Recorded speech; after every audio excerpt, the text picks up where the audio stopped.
காற்றும் நீரும் வாரும் நெருப்பும் பொதுவில் இருக்குது. மனிதன் காலில் பட்ட பூமி மட்டும் பிரித்து கிடக்குது. காற்றும் நீரும் வாரும் நெருப்பும் பொதுவில் இருக்குது. மனிதன் காலில் பட்ட பூமி மட்டும் பிரித்து கிடக்குது.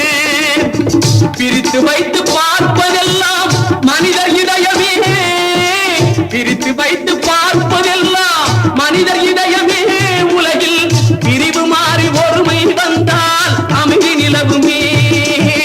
அமைதி நிலவுமே. நதியை போல நாமும் நடந்து பயன் தர வேண்டும்.